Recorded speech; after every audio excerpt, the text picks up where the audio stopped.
বন্ধুরা, Tinku kitchen are eating চ্যানেলে আপনাদের সবাইকে স্বাগত জানাই। আমি আবার একটি নতুন অসাধারণ কুকিং ভিডিও নিয়ে চলে এসেছি। আজকে আমার আইটেমে রয়েছে মাটন কারি। তার জন্য কী কী সামগ্রী নিয়েছি আপনাদের সাথে আমি শেয়ার করে নেবো। মাটনটাকে আমি আগে থেকেই 5টা সিটি মেরে রেখে দিয়েছি।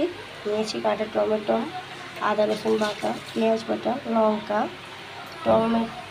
কাঁচা পেঁয়াজ, ধনে পাতা, টক দই আর যা যা দেবো সামগ্রী আপনাদের সাথে আমি শেয়ার করে নেব। তেলটা কড়া গরম হয়ে গেছে, এবার তেলটা আমি দিয়ে দেবো। পেঁয়াজটা কড়াই দিয়ে দিয়েছি, পেঁয়াজটা বাদামি করে একটু ভেজে নেব।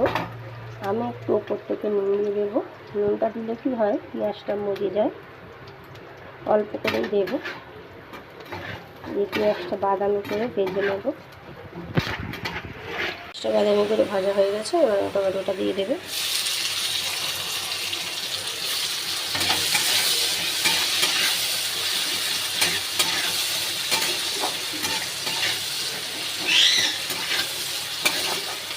ঘরে অল্পই মাটন ছিল, আমি আগের দিনকে হাফ করে নিয়েছি।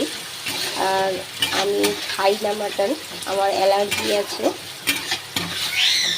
খালি আমার ছেলে আর আমার হাজব্যান্ড খাবে, তাই আমি অল্প করেই, কালকেও অল্প বানিয়েছি, আজকেও অল্প বানালাম। তাই ভাবলাম আপনাদের সাথে আমি শেয়ার করে নিই। আমি মাংসগুলো দিয়ে দেবো, একটু কষে নেব। আমাদের ঘরে যা যা রান্না হয় আমি আপনাদের সাথে সেইগুলোই শেয়ার করতে পারবো, কারণ আমার অ্যালার্জি আছে। তাই আমি অনেক কিছু খাই না, আর রান্নাও প্রায় করি না বললেই চলে। কিন্তু আমার ছেলে আর হাজব্যান্ড মাটনটা খুবই পছন্দ করে, তাই আমি টুকটাক রান্না করে থাকি।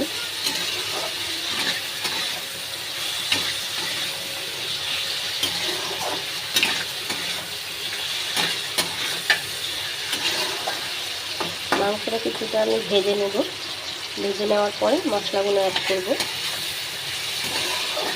আপনারা কাঁচা চাইলে কাঁচাও করতে পারেন, কিন্তু আমি মাটনটা একটু ভাপিয়ে নিয়েছি, সিদ্ধ করে সিটি মেরে নিয়েছি, আপনাদের সাথে আমি আগেই শেয়ার করেছিলাম।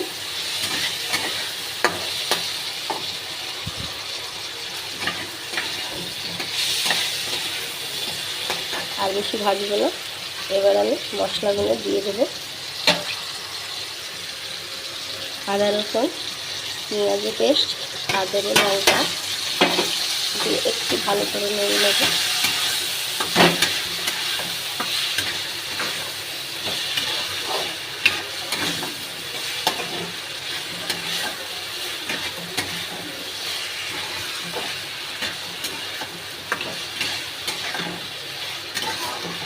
এবার আমি মশলাগুলো অ্যাড করব। দেব নুন হাফ চামচ, হলুদ হাফ চামচ, ধনে গুঁড়ো হাফ চামচ, জিরে গুঁড়ো হাফ চামচ, লঙ্কা গুঁড়ো হাফ চামচ, আর একটু দিয়ে দিলাম, দিয়ে একটু নেড়ে নেব। মাটনের জলটা আছে, সিদ্ধ করা জলটাই আমি ব্যবহার করব। একটু হালকা কষে নেব, কারণ কড়ার সাথে না লেগে গেছে।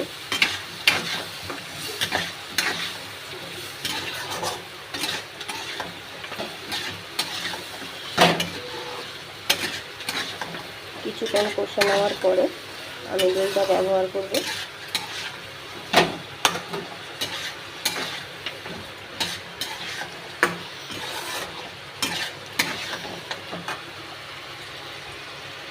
আমি দইটা দিয়ে দিয়েছি।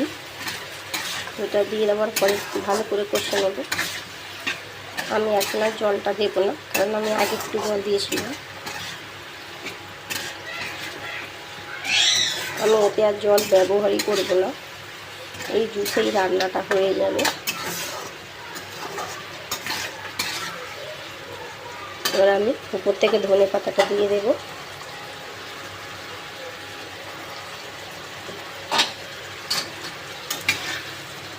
একটু ভালো করে নেড়ে নেব। হতে দেবো।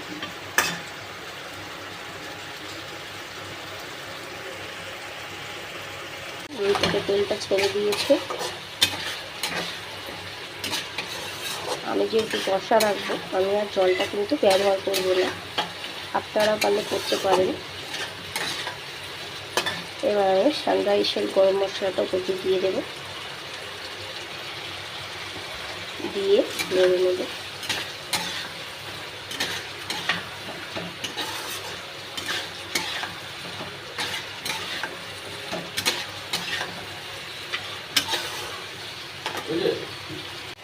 এবার আমি নামিয়ে নেব। রান্নাটা হয়ে গেছে, দেখুন মাটন কারি আমার হয়ে গেছে। যদি এই ভিডিওটা আপনাদের ভালো লাগে তাহলে একটি লাইক, কমেন্ট আর শেয়ার অবশ্যই করবেন। সাবস্ক্রাইব করতে ভুলবেন না। নমস্কার।